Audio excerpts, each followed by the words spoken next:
Good afternoon. Welcome to this webinar sponsored by Rex and co-hosted by the UP College of Education. I'm John Paul F. Maligalig. I'm a professor at the college. So magandang hapon po. Today we're going to look at a different way of learning. Okay? Sanay po tayo dun sa classroom natin. Sanay po tayo na we can learn at home. Pero may mga problema tayo minsan, di po ba? Now, take a look at this. Hindi ba ito sila? Isn't this our learners right now? They think school is not for them. Para saan ba to? Hindi ko naman gagamitin yan. They can't work independently. They always need our attention. They always ask for help. They don't read or watch references. Lalo po ngayon sa panahon na to, YouTube na yung iba. They can't even watch educational content and it's already a video and it's online. So we don't understand that. And ito po yung pinakamasakit. They even quit before they start. Ayaw na nila agad. Ano ba yan? Ang hirap, ayoko na yan. At doon na po tayo nag-aaway bilang magulang, bilang teacher. At kung kayo po ay pareho, good luck naman. Pero bakit pag may games? No? We're talking about digital, analog, even the physical games that we have. So, pag naglalaro sila, they become different. Suddenly, they own the game. Akin to. They will play as if their lives depended on it. They want to be left alone. They shoo the adults away. Shh! Mami, naglalaro ako. Huwag po muna. Ito po muna. Diba? Bakit ganun? They also search and consume information on the games. Hindi po natin alam. They go on websites. They go on YouTube. They look for things to help them play better. And finally, ito. They won't quit. Inaabot sila ng oras sa games. Even when they're losing. Bakit ganun? Pag games, okay. Pag school, hindi. So I hope you see what I just did there. Kasi that's a very important distinction. Kung titingnan natin, sasabihin natin on the left, parang hindi motivated yung mga learners natin na matuto. They don't like to learn. And yet, when it comes to the games, it seems that they're motivated. Okay, we'll go to that point later. But I'm going to say right now, they are motivated. Now, the thing is, learning is central to all of gameplay. In fact, you might say that gameplay supports learning all throughout our lives. So at first, we start with the rules and the basic skills. We get coaching. We get taught how to play better. We do drills. We test ourselves in friendly games. And finally, we become so good, we're actually getting paid to play. Now, hindi po ba ganun ang buhay natin? We start off in school, learning the fundamentals. We get drilled. We go to do exercises. After that, the dreaded quarterly exams to test ourselves what we know. And then finally, all throughout, we end up getting paid because we've already mastered whatever it is that we've actually went to school for. You want to be a businessman, business administration. You want to be a teacher like us, be in education. So it's widely the same. Okay? So there's really no difference. And in fact, I want to point out that I'm not the one saying this the first time. Okay? So Dr. McLuhan said this.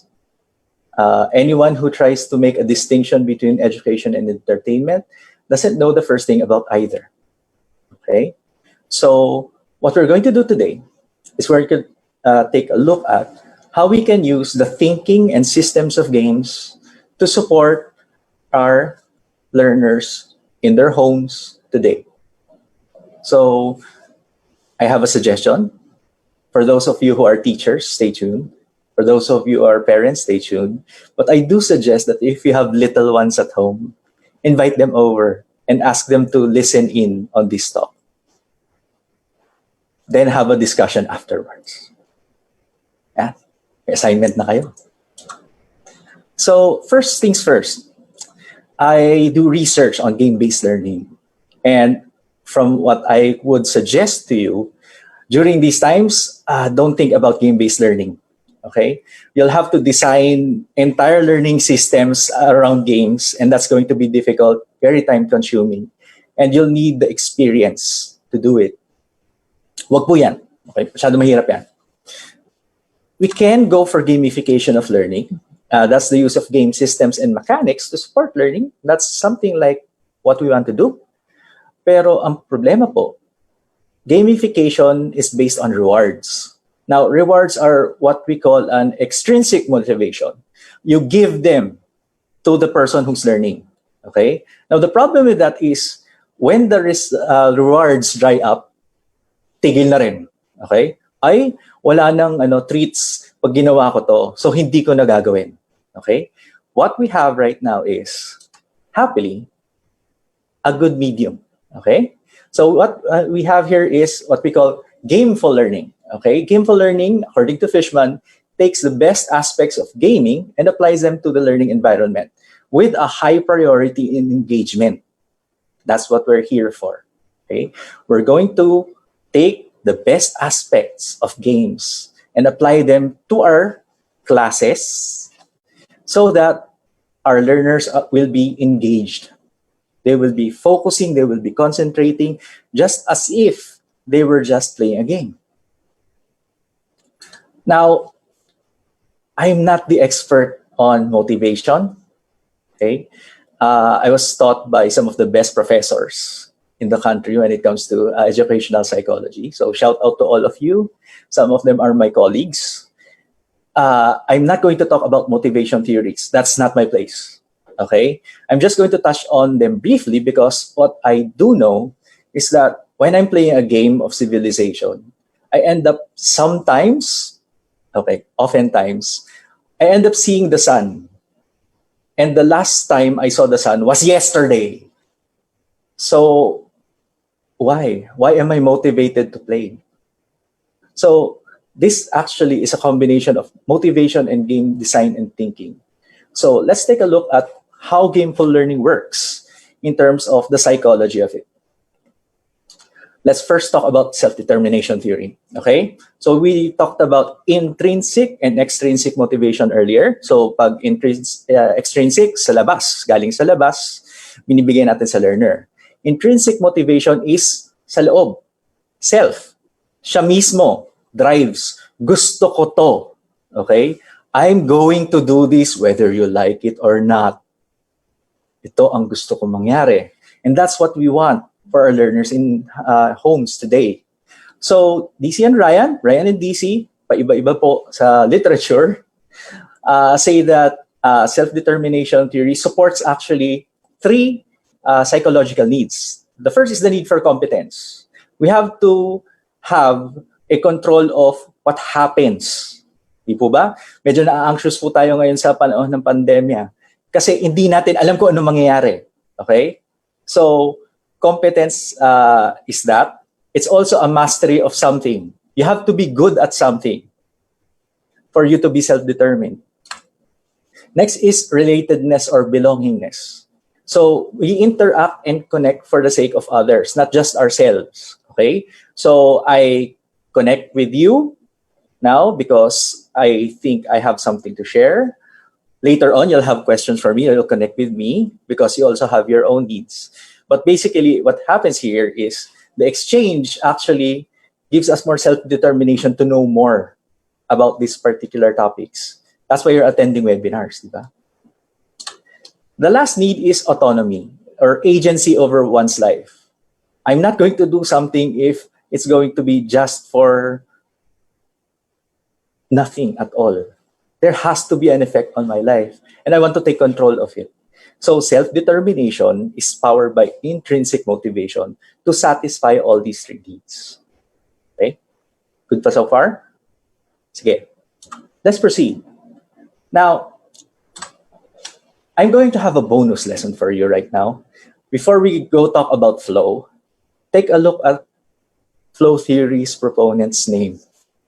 Okay?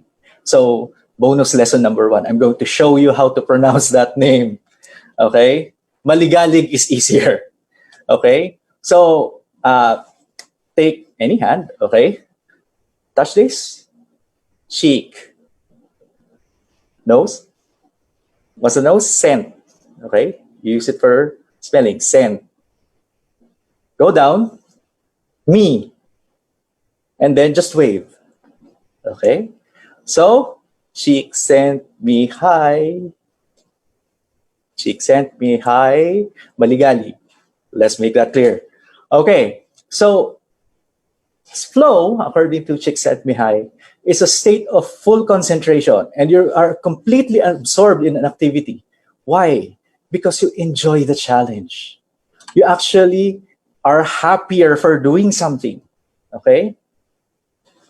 Take note of school kid playing a game. It can be tamang bata. It can be piko. It doesn't have to be a digital game. They would rather be playing than doing their homework right now. Why? Because it makes them happy. And they don't want to stop because they're in a state of flow. Okay? What we want is this same enjoyment of challenge and goal achievement into our learning systems. Let's talk about growth mindset. You've already heard about this, Dex theory. Growth mindset is the belief that anything can be learned with effort. This is opposed to a fixed mindset, the one that tells us, ay, hindi naman ako magaling sa math. So, hindi na lang ako susubok. If you have a growth mindset, then that's going to be a different perspective. You're going to say, okay, nahihirapan ako. Maybe I can try this one. Okay, sige, this works. Maybe I'll practice this. Until finally you get it. Okay? That's the growth mindset. Now, for those of you who think that you can get a growth mindset, then congratulations, you're already practicing it. You already have a growth mindset. For those of you who say, the growth mindset, I don't really believe that. You don't have it right now. Okay? Bonus lesson number 2. Now, of course, I have to tell you, this is a bit important for me, this particular webinar, because I've been learning with games almost my entire life, and I would want to share these feelings with you. You can learn with games, okay? You just have to know how to put them in the context of education. So I just want to tell you how I'm feeling. Gotta make you understand. Let's talk about grit. Grit, according to Duckworth, is passion and perseverance to achieve a long-term goal. So even if the goal is a bit far off, even if the process towards the goal is very, very unrewarding, you still go. Why? Even if you fail, tuloy pa rin, laban pa rin. That's grit, okay? Some people are grittier than others, and the good thing about it is, just like with growth mindset, you can actually develop grit. Now, recovering after failure is a big point in grit. You can fail once, you can fail twice, keep on failing, and you'll still go, okay?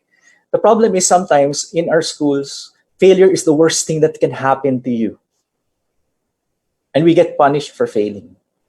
So maybe we'll have to rethink that somewhat so that when we fail, we actually learn from it. Failure is an important part of the learning process. Okay? So be like Rick. See how he rolls. He's never going to give up. You shouldn't too. So I'm going to offer you 3 gameful learning hacks. These are meant to enhance the guidelines given to us by DepEd in our schools. They're not there to replace. Okay? Nandito po sila para tulungan tayo dun sa ating home learning situation ngayon. Again, may mga recommendations na po na nabigay yung aking mga kasamahan sa kolehiyo.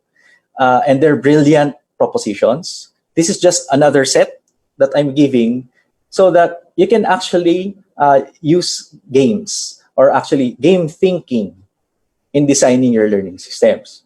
Okay? So the first thing here is we should personalize learning. You might have heard a talk earlier from one of my colleagues, Dr. Olegario, and she said that you should give our learners choice. Okay, so here's my hack number one. Give at least 3 options for learning activities and assessments. Okay? Teachers and parents will be saying, tatlo? Imbis na ito na lang ibibigay ko. Here's the explanation. They might not want to do it. Okay? So, give 2 other options which may they be able to do. And they actually enjoy doing it. For your visual artist children, say, okay, you should be writing an essay. But maybe you can actually do a picture essay. Draw something and then explain it to me. Okay? Or maybe if they're singers, maybe write a song using the melody of a popular song. So I'm thinking BTS. And then, boom, sing it to me. Now, what we have to take into consideration here is that the outcomes should be same. Okay? Whatever activities they do, the outcomes should be readily measurable for you to be able to do good assessment. Now, it also looks like a lot of work. Imbis na isang requirement lang gagawin natin, tatlo yung pagpipilian nila. Okay? But in the long run, it's going to be easier on you. Why? Because you're not going to be pushing them and prodding them. Oh, finish your essay. It's been a week now. You'll have to submit this. Okay? Compare that with something that they actually enjoy, that they can finish in a few hours. Then, that's already less work on your part. These options must also reflect their preferences and interests. Okay, so I've already mentioned that. Let's go to hack number 2. Now, here's a bit of controversy for you. We should be designing, of course, our formative and summative assessments. So for us parents, formative assessments are the ones that are short-term. Titingnan natin in between yung mga major milestones ng learning ng mga anak natin, kung ano na ba talaga yung naabot nila. So that can take the form of, say, quizzes. Short lang, short quiz. Diba? So at this point, ito na yung alam niya. Tapos titingnan natin ulit. Okay? Yun ang formative. Ang summative po, the summative assessment is the one at the end, usually quarterly tests or projects. Okay? Now, of course, we have to design formative and summative assessments. My recommendation would be 1 summative assessment at the end. Isa na lang para madali din pag-grade si teacher. Pero yung ating formative assessments, gawin natin collaborative. What does that mean? Suddenly, it's teamwork. Now, I'm not saying na lahat group work. Okay? What I'm saying is, they can actually ask for help. Pinoproblema na po natin mga teachers, paano natin sisiguraduhin kung ang magulang, ang kuya, ang ate, si yaya ang gumawa ng output. Well, ganito na gawin natin. This is a hack. Ask your learners to show you a plan. It doesn't have to be a proposal. May intro, mayroon pang methodology and all that. Okay? What you do is have them make a to-do list. Ganito ko gustong gawin. Una, magdo-drawing ako ng ito. Pangalawa, i-explain ko po in a paragraph. Pangatlo, isasubmit ko po sa inyo. Okay? Marami magsasabit sa inyo ng plan. But this will help you later on. Bakit? Kasi when they collaborate, they actually learn teamwork. For those of you at home who are parents and are project managers, yes, this is actually a project team with your children, our learners, as the project proponents. They're there to organize all the members of the team to do a particular project, a particular outcome. And of course, all help must be recognized and reported. Sino bang tumulong sa iyo? Si yaya. Si tatay. Si kaklase na nandun lang sa kabilang bahay. Why do we do this? Siyempre, we also have to have our appropriate rubrics for that. Pero we're also helping them recognize that help is okay. We should be asking for help, especially during these times. And all help must be reported. He or she helped me. Okay? MIL teachers, say no to plagiarism, di ba? Yeah, you're welcome. Try doing that. Hack number 3. And again, this looks like it's labor intensive, but it's actually not in the long run. So let's design around our grading systems that are percentages. Let's design a system alongside it that turns everything into points. Okay? So for example, this is what I do. We have 100% for everything. Every grade that they earn, that's 100%. That's the perfect score. Say that 100, multiply it by 10 to get 1,000. Now, for all the different weights, exercises, 30%. What's 30% of 1,000? 300 points. Okay? So if you had just 3 exercises, 300, each exercise is worth 100 points. If you originally had one exercise as 10 points, then just multiply. Go ahead. You're not changing your grading system, but you are giving your learners a system of points that they can see. 100 points is bigger than 10. I'm going to do this. It is worth 100 points.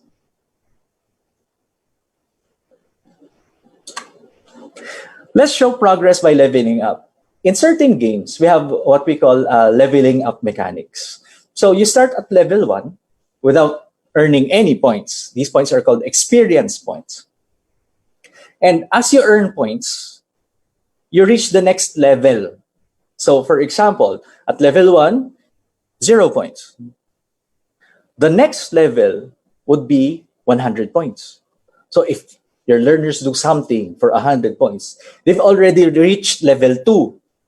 You can actually celebrate. You have leveled up. This is why some of these games are very addictive. They have these particular mechanics.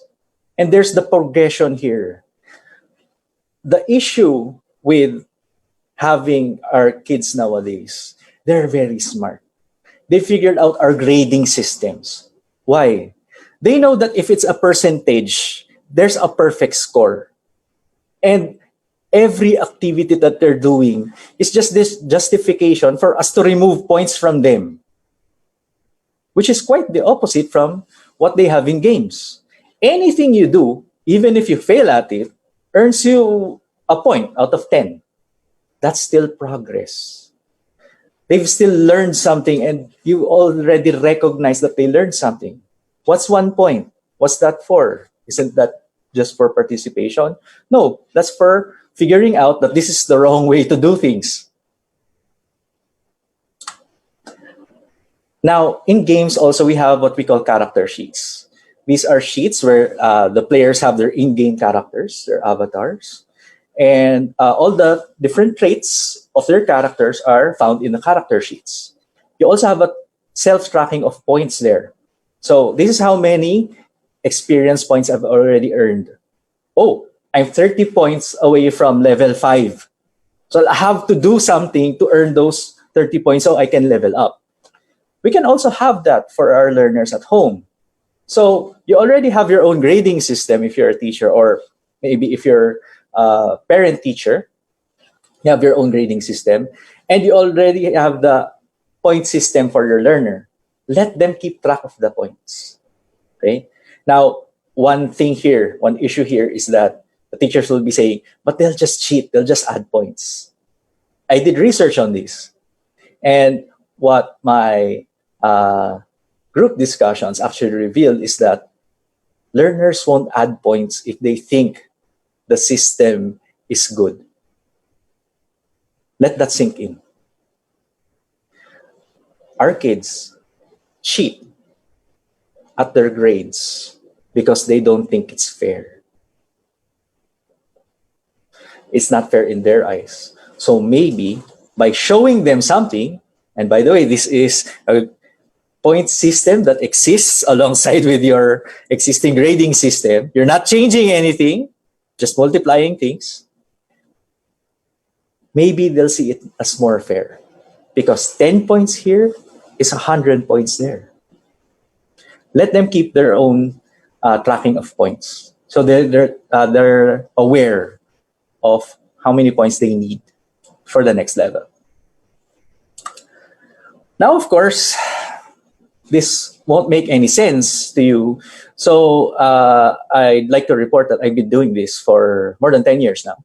I made up a particular learning system that's game-based. So again, we're not going to talk about game-based learning that much, but I had to do some revisions for this particular time when we won't be able to meet most of our students face-to-face. So the system is called D6. It's named after the six-sided die we usually have for our board games. And we sometimes use that in our class to resolve some actions.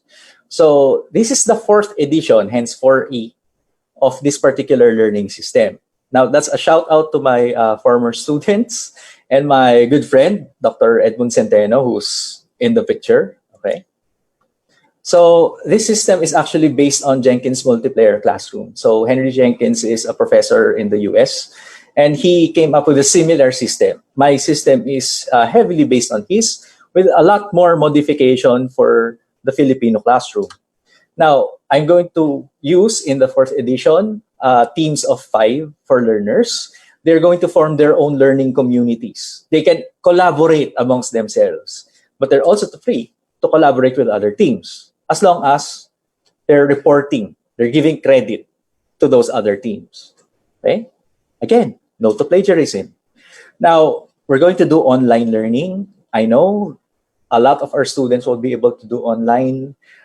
We are going to have to look into alternative methods. We're in educational technology, so there are a lot of options. And I'm not going to list them here. That's going to be too long. Okay, so I'm just going to leave you with this. We're going to do some of our modules online. The first one is required. Everybody does it, but at their own pace. If they're done with one, they can choose which sequence they accomplish modules 2 to 4 for. So that gives them choice. Okay. We'll also let them choose the activities and the assessments they do. They can do memes. They can do online quizzes. They can submit papers. They can make videos. I'm going to give a whole smorgasbord of activities for them. And I'm going to make rubrics for everyone. It's time consuming. It's very tiring.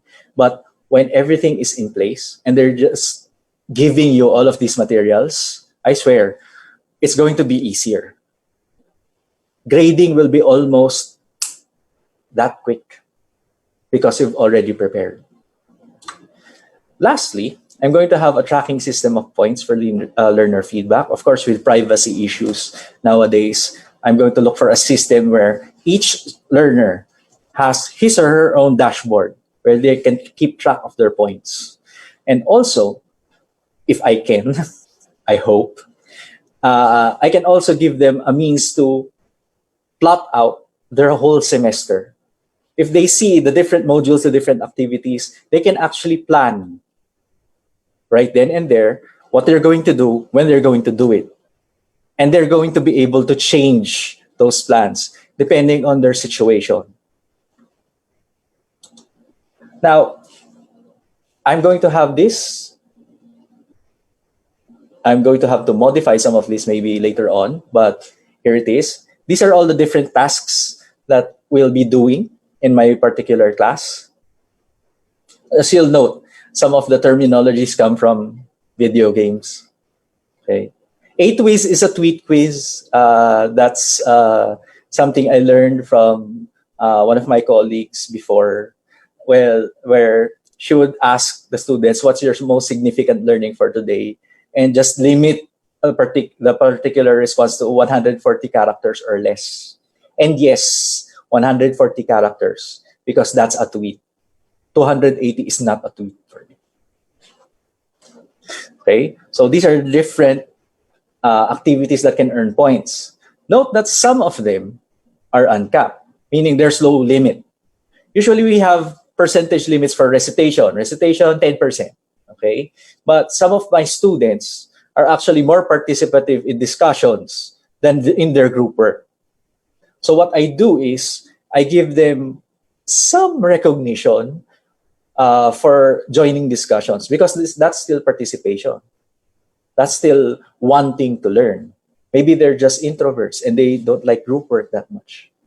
Okay. So even if they had lower performance in group work, they have this. And take note, for 1,000 points, 5 points is just a small amount. So they're going to figure out later on, okay, I'm doing a lot of discussion, but maybe I have to pick up my work with my group mates.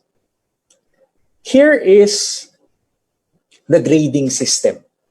Number of points. This is qualitative. This is just to give them a badge of honor, so to speak. I have 11 levels for my particular class. And you'll note, take away the zeros, that's in percents. That's the grade that they get for reaching this particular level.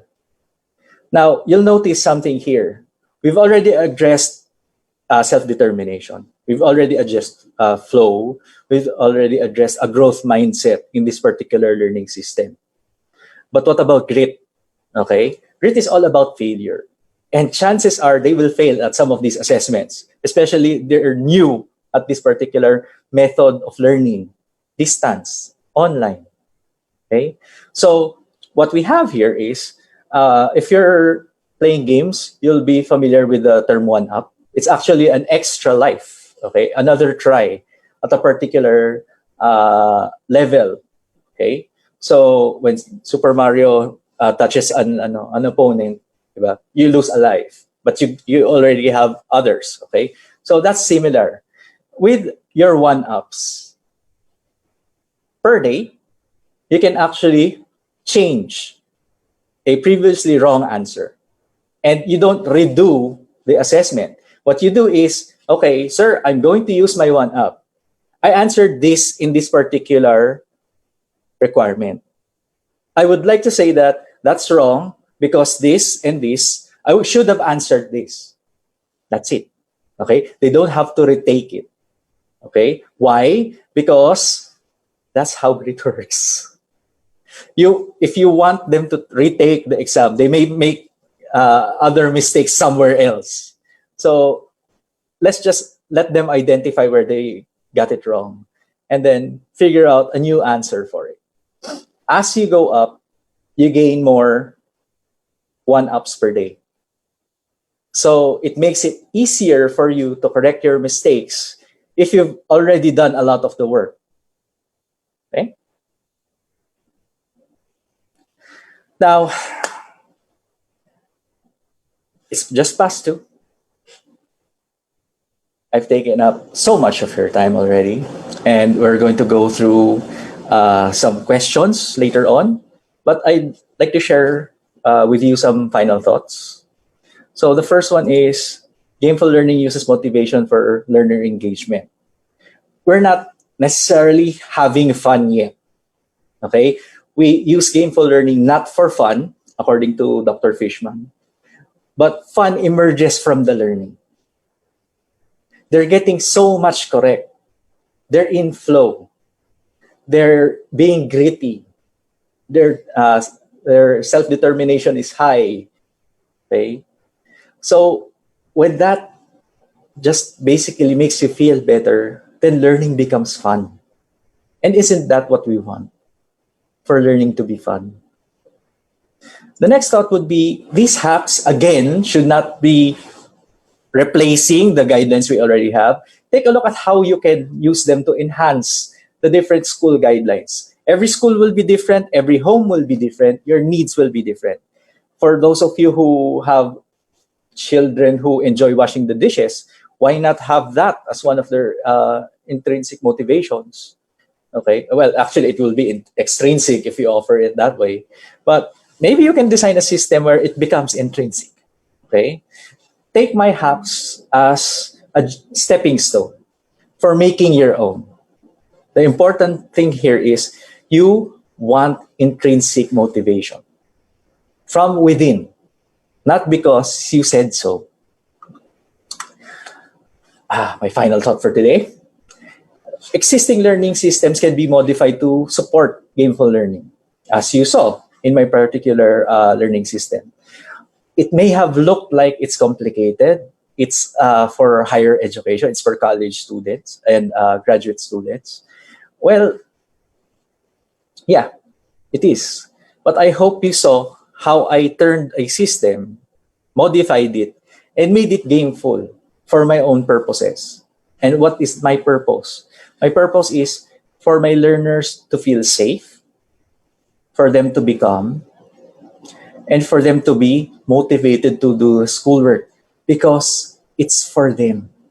And it's not for me, it's not for a grade, it's for their own development, for their own growth, for their futures. Now, as with every, unfortunately, webinar, basta educational po siya, we end with quotes. It's a tradition and I'm just continuing it. I don't end every webinar with a quote, pero ito po yung sa atin. And I thought, I left with you kanina. Okay? Sabi ni Dr. Fishman, I hear a lot of people say my students just aren't motivated. The truth is, everybody's always motivated, but maybe not to do the things you want them to do. So, that's the central issue here. Maybe they like games more because they feel safer, because they feel that they're better in that particular aspect of their lives. But if you show them that, hey, you can be good at this, you can learn this, you can build on it.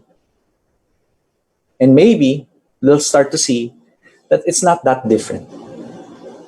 McLuhan said that entertainment and education is not that different. Hopefully, we'll be able to make that a reality for your reality. So, here are my references. It's not a lot, but it's mostly for the motivation parts. And I'll be accepting questions now. I know we finished rather early, but I did reserve a lot of time for the questions. So let's take a look at what we have. Maybe we'll have some. Okay.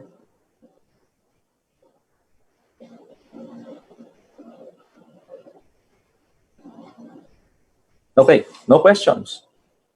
Amazing. Okay, so if we don't have any questions, let's make some use of the time.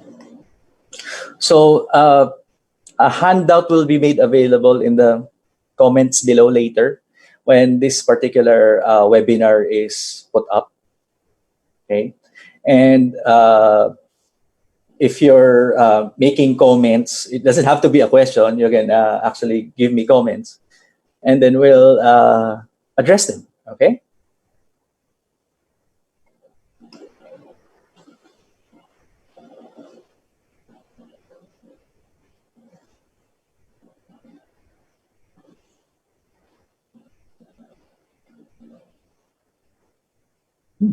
No questions.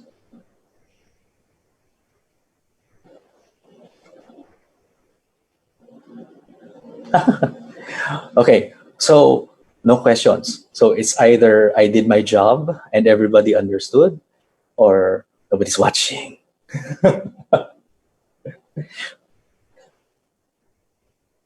So then and there, maybe, just maybe, before I go, I'd also like to share a few of my thoughts. Okay, we can actually use a lot of the technologies that we have for learning.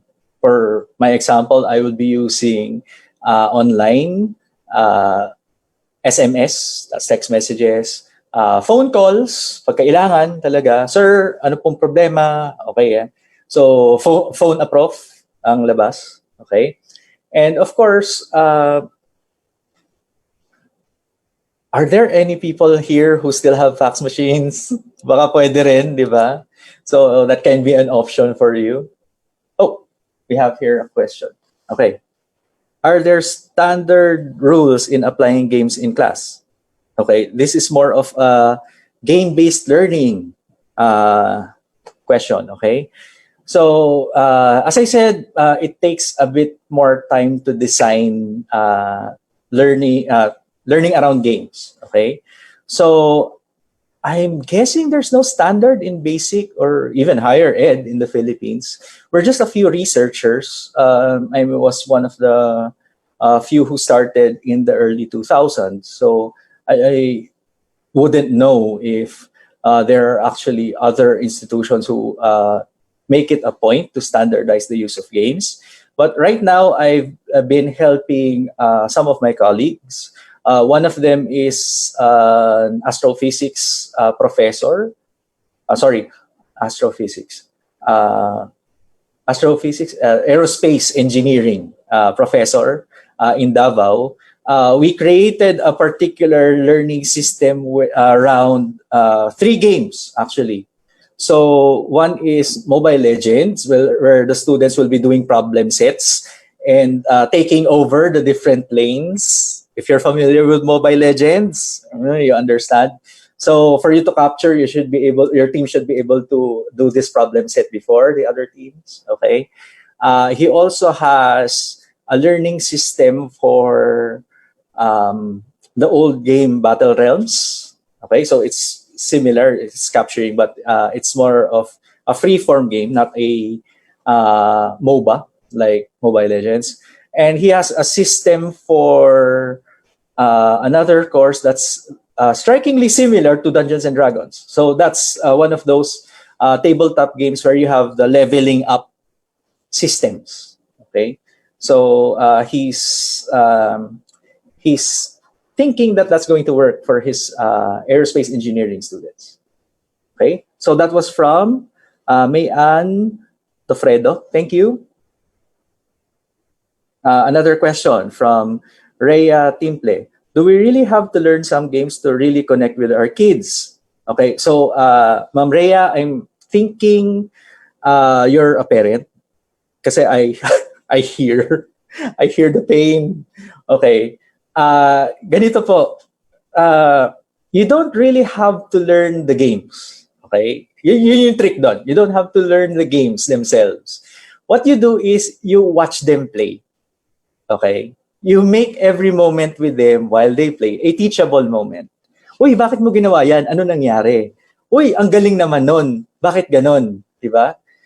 Has been particularly successful with some games like Minecraft, for example. You have consoles on Minecraft. You have also PCs playing Minecraft.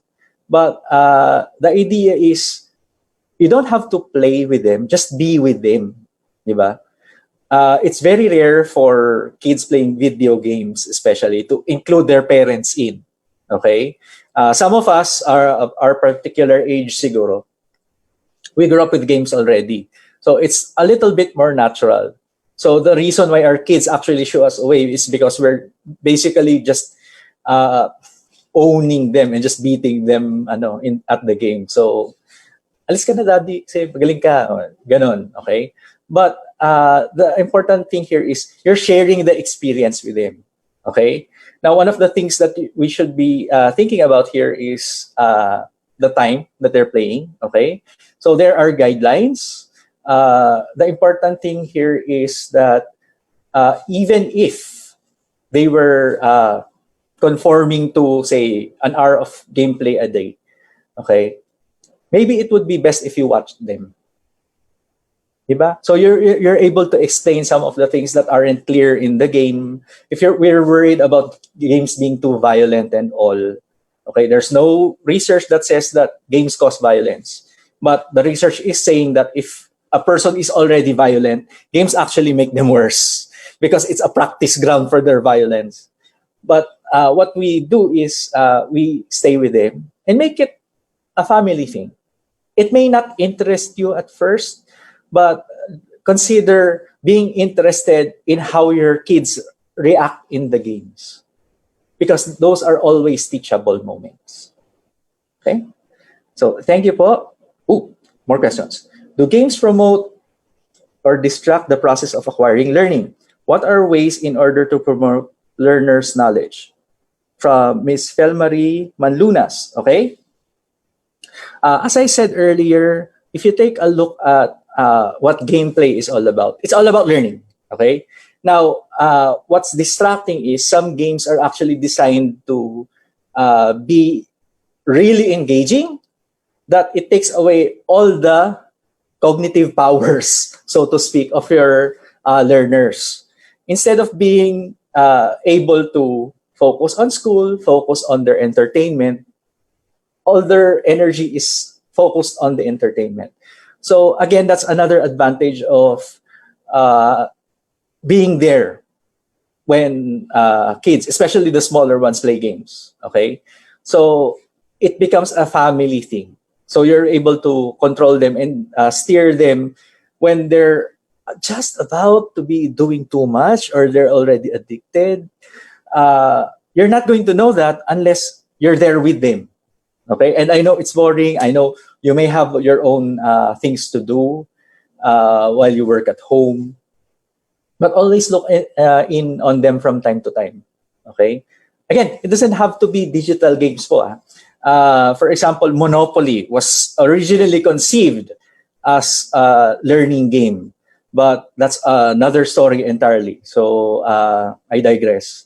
But the important thing here is since both processes are the same when it comes to learning to play a game and learning a particular lesson or a particular uh, part for basic education, you would see where you can come in, where you can intervene. Okay? So I hope that answers the question. Medyo mahaba po talaga sagot yan. Okay? Okay, from I can't believe this. Okay. From Ali Mauricio. Okay. Hello, sir. Hi, Ali. What if there are students who still aren't receptive to this type of learning? Like, what if they find it lame or do not do well with the point system, where they'll feel pressure to participate for the sake of points? Okay. Now, here's the thing. Ali is a student of mine, a former student of mine, and I know where she's coming from. Some of her classmates, maybe her, some of the time, don't really appreciate the points earning. Okay, uh, the thing here is your particular cohort, your particular age, even your ours. We grew up with the games now, but they weren't really that available during the time when we were growing up. So our particular cohorts are still used to how we learn, where we're drilled, we're taught everything. Okay, and intrinsic motivation is not really a thing that we have in education as a priority. Now, when you start off with a point system, of course, not everybody's going to be into it at first. The idea here is you do it on the long term, okay? And you're going to start to see the benefits, not just in one class for one particular grading period, but across a longer period. These particular psychological, what would I say? There are particular theories of motivation. They're actually built on developing characters of people, and that takes time. It's not instant. It's not okay. Points tayo ngayon. Of course, mag-enjoy kayo ha. Yay! It's fun. No, yun siguro yun. Let's consider that the fun happens after you've developed this, after you're learning. Kasi you're still learning the system eh. And for my classes, especially my undergrads, if you took the first class na ganun yung system, it's not really going to help them that much unless they take my other class, okay? Because they're still adjusting. They're still learning how to play the particular game, just like they will be learning a different subject. So, yeah, I do see where Ali is coming from, and I do agree na yeah, there are tweaks. That's why we have for Ina, Ali. So hopefully this addresses some of the issues that we had. Ano? So yeah, thank you for the question. Ha? I really do appreciate it. And congratulations on being a teacher. Yay! Okay, from Miss Connie Zuela. What games are applicable and would be easy to do for a younger learner? Okay. Uh, Less digital po, siguro pag young learners. You can actually make up your own games. Ano ba yung na-enjoy nila? Do they enjoy pick up sticks? Meron pa ba nun? Jacks, yung jackstones natin. Some of the more simpler games. Okay. I would prefer if you started off with those particular games. Personally, I'm a Montessori kid. So, I like yung manipulatives. So, less yung sa digital muna na puro tablet.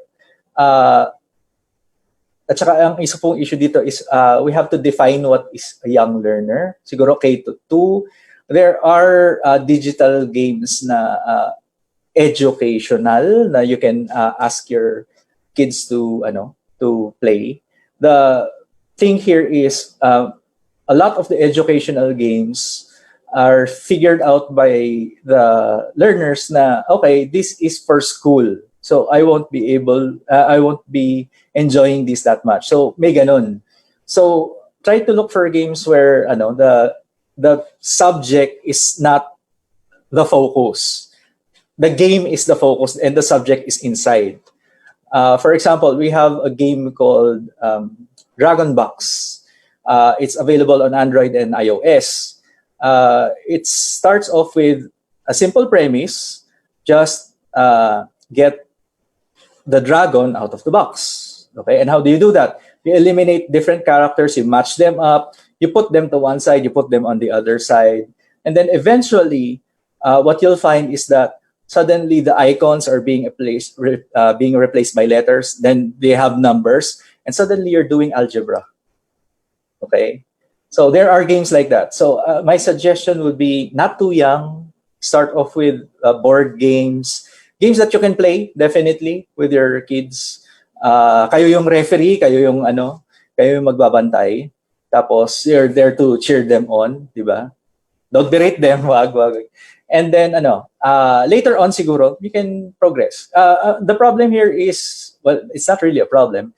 The ironic thing siguro is, iniiwas natin sila sa digital games, pero it's actually a bigger industry in entertainment compared with movies.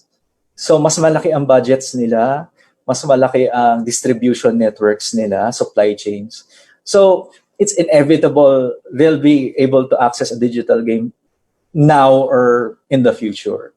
So instead of tigilan natin sila, it's better to be there when they start para ma-develop sa kanila yung, teka, masyado na matagal, titigil na muna ako. So magkakaroon na silang control. Or this game does not fit yung values ko, o it's too violent, masyadong marami sinasaktan, ayoko to. Doon ma-reflect yon when you start them young. Okay?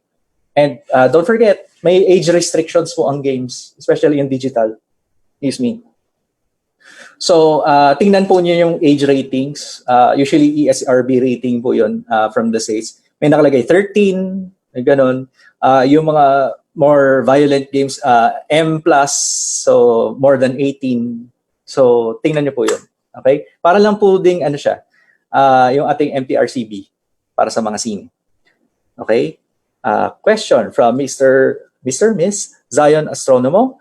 What should we do if there are students who are lagging behind, failing to keep pace with others in, say, gaining points, which are a reflection of their progress, and eventually become hesitant to participate anymore? Okay, so that's a very good question. Paano kung nadi-discourage na sila doon sa points? Okay, namimigay po tayo ng mga bonus, di po ba? Kunyari, sa exam natin, bonus! Ano ang pangalan ng aso ko? Di ba? Ganon. Okay? So, first things first, ako po personally hindi ako nagpo-bonus ng ganon. Yung bonus ko is something related to the content pa rin. Related to an outcome. So, yung mga tipong, if you were to write a letter to a parent, or usually pag college to a crush in your class about, say, this particular aspect, say, paano gumamit ng video camera ng maayos. So, ano ang sasabihin mo at bakit? So, sulat sila ganon. kung they're lagging behind in earning points, that's also a reflection on hindi sila self-motivated, hindi sila intrinsically motivated to do even the options provided to them. So, imbis na pilitin natin na ito lang yung options, ganun. Now would be the time to ask. And this is more of a non-formal ed thing. Ako naman po ang expertise ko is adult learning din naman. Pero we usually start by asking, anong gusto mong gawin? What do you want? Diba? Then try to build their learning around that. It's hard kasi it's individualized, which is different from personalized kasi personalized sila yung nag-choose. Individualized tayo mga educators ang pumipili based on their needs. Okay? Pero kasi it could be also a lot of factors. There could be learning disabilities or disorders. Could be meron silang psychological disorders din that they would need medication for. Marami pong rason. Pero when it comes to earning points, hindi natin sila pwedeng pilitin eh. Actually, that goes against even yung mga binanggit ng mga kasamahan ko na psychologists early this week doon sa mga webinars nila. Mahirap silang pilitin, especially now. We're starting to see research in psychology na yung self-control natin, may limits siya. Before iniisip natin, unlimited, basta kaya ko i-resist ang temptation, ganun, okay? Pero we're starting to see results from studies na nagsasabi na pag meron sa isip mo na you're already resisting, you're going to find a harder time to resist other things. So we can also look at it in that context na kung nahihirapan sila sa school dahil hindi nila nagugustuhan yung activity o they think na it's unfair, pag pinilit natin sila sa alternatives na yon na hindi rin nila gusto, lalo lang silang nadi-discourage. Remember, grit can be developed, pero it can also wear down. So, di ba? Medyo balance lang din po ang kailangan natin gawin. So, I hope I answered that question kasi medyo mahaba siyang discussion and it's more of a discussion to be involving yung mga kasamahan ko sa psychology. Kasi ako po ay learning systems designer by profession and by training.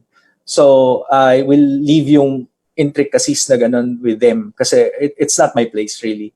Pero I hope na at least on my level dun sa systems, medyo pwedeng pag-isipan yung proseso na yun. Okay? From Miss Geddy, one of my classmates, Sir JP, how to introduce game learning to our teachers? Okay, how to introduce gaming? First of all, just like with every technology, kasi sad to say, pagdating sa teaching, medyo galit na tayo sa technology. Okay? I'm a technology teacher and sometimes naiinis pa rin ako dun sa bakit ba ang hilig ng mga bata sa social media and all. Diba? That also is reflective of my age. Pero when you think about it, bakit ganun? I'm already in tech and I don't like social media. My Facebook is turned off, for example. Bakit ganun?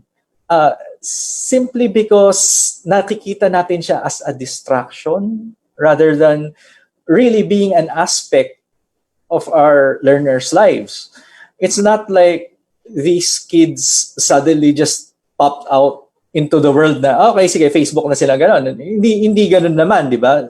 They had to be introduced to the technology some time or another. Pero it's so intricately weaved into their lives, especially when the parents are involved, na parang ang hirap paghiwalayin. So, rather than the mindset na isipin natin na all the different innovations, not just in technology, but in the way we teach, are really distracting at ayaw na natin siya, tingnan natin kung how it also benefits us. I know a lot of teachers who use Facebook groups, for example, for their classes, especially during the declaration of ECQ in NCR. Maraming nag-go to Facebook groups kahit sinabi ko din na hindi po yan, hindi ko marirecommend yan, pero it worked for them. So, yun. Siguro, how do we introduce game learning? We'll have to start with the culture of ano ba talaga ang tingin natin sa games? Are they distractions? O can we just consider them as part of the culture or part of the individual na, okay, I enjoy reading, I enjoy riding my bike, I also enjoy playing games. It's another thing na you're doing something excessively. Hindi po natin gusto na masyadong maraming kinakain yung bata. It's unhealthy.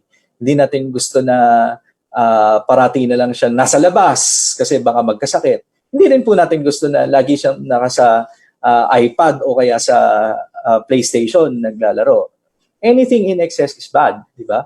Ang point lang is, lalo ngayon, nandyan na po ang games, nandyan na ang Netflix, nandyan na lahat ng technologies, all available at home. Tapos iisipin natin, naku, ang daming distractions, paano pa kaya sila makikinig? Balik po tayo dun sa kaninang sinabi ni Dr. Fishman. They're always motivated to do something. We're always all motivated. It's just that we're motivated to do our own things. So, ang challenge sa ating mga educators ngayon, na hindi natin pwedeng i-impose na sa classroom natin na, eto ha, para walang gulo, walang mag-iisip ng mga games ninyo at home. Dito tayo sa classroom, look at your book, dyan lang titingin. Okay? Hindi natin kayang gawin yun ngayon. What I'm suggesting with this particular webinar is to look at how we can use the same motivations that they have with media such as games na i-angulo natin siya towards learning. It's not really manipulating things kasi as I already showed you, it's a similar process. Pero ang idea is we have to start with the mindset, Ms. Geddy, unfortunately. Yun yung it's not really a distraction. And the best way to expand our horizons is to try new things. So kung tayo po ay hindi mahilig mag-games, mag-games po tayo, di ba? Kung hindi tayo mahilig manood ng Netflix, ano ba yung Netflix na yan? Load tayo. Hindi tayo nagpe-Facebook, Facebook tayo. Pero nandun pa rin po yung, kung hindi nyo siya gusto at gusto ng anak ninyo, gusto ng mga estudyante ninyo, hands off po tayo doon. Hindi po natin sila pwedeng pilitin. Kasi that would be restricting their own growth. Kasi nalilimit sila doon sa mga choices na ginagawa nila, which is opposite doon sa sinasabi natin with self-determination, that we let them choose. Okay? Thank you po. Napahaba yun Okay, last. Okay. From another former student. Bakit kayo lang yun nanonood? Okay, from Paul Lasset. Welcome, sir.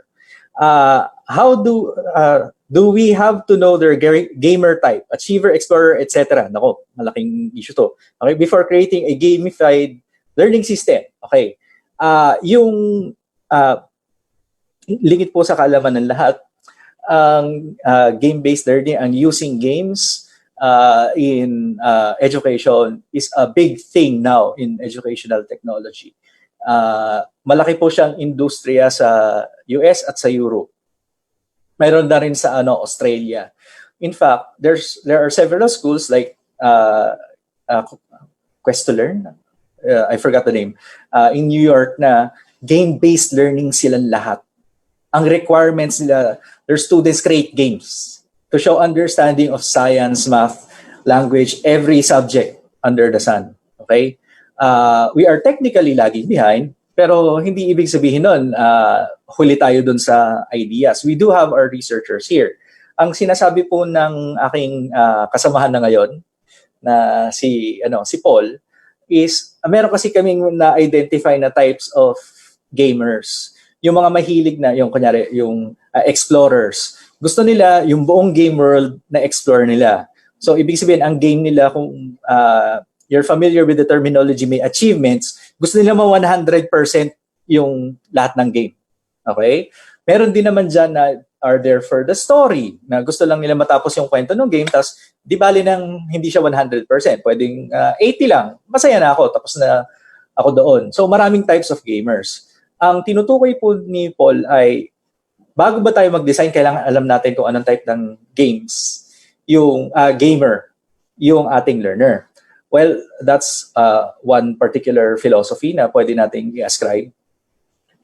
Dapat alam natin kung ano yung preference nila. Kasi yun nga, we give them choice. The idea here is, pagdating po sa gameful learning, mahirap din kasi gumawa ng isang buong sistema na parang pasok lahat. One size fits all. Okay? Doon po sa MOOC na inattendan ko, ang example nga ay nung panahon po ng giyera, ang Amerika po ay nag-survey ng ano ba ang average na piloto ng eroplano. So tinitingnan nila height, weight, ano yung abot, para ma-control yung eroplano ng maayos. Nung nahanap po nila yung average, in-average nila yung lahat ng data, gumawa sila ng mga eroplano based on that average, mas maraming aksidente, mga sakuna na nangyayari doon sa mga eroplano, mga bumabagsak na eroplano, ganun. Bakit? Kasi walang average. Sanay tayo mag-address na okay, one size fits all. 'Di ba? One size fits all. Pero meron tayong ini-exclude. Lumilitaw yung mga ganitong exclusions lalo na sa classroom, lalo na sa learning. Bakit po? Kasi all the while gusto natin para maturuan natin yung most number of students. Wala namang mali doon. One size fits all. Pero sa nakikita po natin, especially dito sa mga cohorts ng mga bata ngayon, they're vastly different. I mean, different naman sila before. Napaka-diverse before. Pero dahil marami na silang choices na hindi pa sila pumapasok ng school, gusto ko manood ng Dora the Explorer. Gusto ko manood ng Sesame Street. May Sesame Street pa ba? Gusto ko manood ng SpongeBob. Bata pa lang sila, marami na silang choices na hindi available sa atin noon. Now, by the time they reach grade 1, ang dami ng differences among the different students. So, ang pinopoint out dito ni Paul is, kailangan ba alam natin kung anong klaseng learner ka? Yes, kailangan alam natin kung anong learner ka. Not just a type of gamer, kasi iba-iba din yung paraan natin ng pag-learn. Okay? Malaking issue po yan sa education yan, pero hindi na natin pag-uusapan yon. Ang lang dito is, let's make learning systems na adjustable.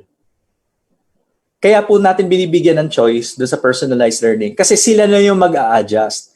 Diba? Ang tanong natin, sino ba mag-a-adjust? Okay? Apparently, sila as learners, sila yung pipili. Ang mag-a-adjust yung sistema. Hindi po tayo bilang teacher, yung sistema. Pwede kasing sabihin natin na, ito talaga yung deadline ko. Hindi talaga mag-move yan. Pero by giving them options na, ito yung choice ko, pwede po ba ako mag-submit ng ganito? Na kung alam mo naman gagawin nila, edi why not? Diba? Sometimes we are boxed in our systems so much kasi yun yung comfort zone natin. Now, we don't see na it's actually oppressive sometimes. So, kailangan lang natin lawakan din yung natin, yung pananaw natin na maybe the best thing really is to ask your learners, ano ba yung preferences? If you're doing homeschool, mas madali. Kasi you already know your kids, di ba? Hindi naman natin sabihin na, sino ka? Ikaw yung pangalawa, di ba? Ano nga pangalan mo? Hindi man ganun siya di ba? Kilala natin yung mga anak natin. So, in that particular aspect, di ba? Alam mo na yung preferences niya. So, if you as a parent na tatayo ding teacher dun sa current setup natin in education, mas madali na mag-devise ng mga different elements do sa learning systems natin, assessments, activities, na maaring gusto nila. All you have to do is really to coordinate closely with their teacher. Kasi those have to be supported. Yung activities na gagawin nila, assessments, support yung outcomes na hinahanap nila. Di ba?